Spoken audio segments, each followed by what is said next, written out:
camarades en course au large. J'ai commencé par la Mini Transat. C'était en 2001 avec un bateau qui faisait 6,50 m.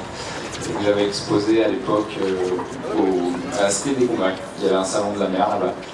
Et voilà, à l'époque je vendais des t-shirts, je vendais des photos, je récoltais 10-20 € par-ci par-là.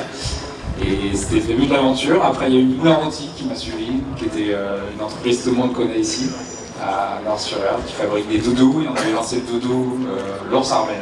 Voilà. Et avec cette très belle entreprise, on est allé jusqu'au plus haut, puisqu'on a gagné ensemble la Mini Transat. Et en fait, il y en a beaucoup des acteurs, mais c'est vrai qu'on peut en retenir deux ou trois. C'est effectivement Michel Devancieux, donc le patron du chantier de la Pepper, qui a initié le projet avec Redol Gégère, donc le patron de l'Occitane. Et puis on met dans la boucle Sam Manoir, donc l'architecte du bateau qui a dessiné un bateau splendide qui, je pense, a très bien marché. Le mât fait à peu près 28 mètres. Le bateau, lui, fait 18 mètres 28. Il fait 60 pieds. C'est un bateau qui n'est pas très large.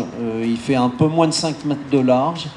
La raison pour laquelle on fait des bateaux un peu plus étroits aujourd'hui, c'est parce qu'on a des foils.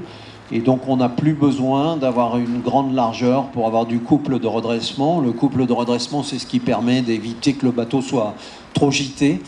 Et donc pour rechercher de la puissance, aujourd'hui on n'a plus besoin de faire des bateaux très larges. Et par conséquent, on a moins de surface mouillée. Et donc a priori, si l'équation est juste, on devrait aller plus vite. Le problème sur un bateau, c'est qu'on veut éviter qu'il transperce les vagues, on veut éviter qu'il cogne dans les vagues devant, parce que le moins il cogne de devant et le moins on le ralentit. Donc l'idée c'était de réfléchir à une étrave qui nous permet de passer sur les vagues au lieu de les traverser. C'est la raison pour laquelle on a cette estrave assez volumineuse et spatulée. Un concept qu'on n'a pas inventé, puisque ça se fait déjà sur des bateaux plus petits.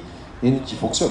Et qui fonctionne très bien, en particulier sur les classes 40 et les mini 650. Le 10 mai, c'est le premier rendez-vous, donc c'est la Transat CIC Brest-Charleston, qui sera office de qualification pour le Vendée Globe. C'est un parcours qui est quand même très typé portant, donc c'est 70% du temps poussé par le vent et les vagues.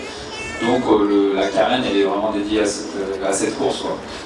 Sur un autre parcours, on aurait peut-être fait différent, mais voilà, là on a fait un bateau qui est censé marcher fort au portant.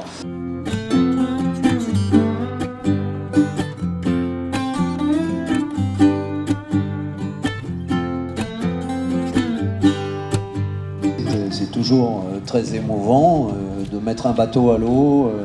C'est l'aboutissement de beaucoup de travail et quand on le voit partir, ça pince le cœur.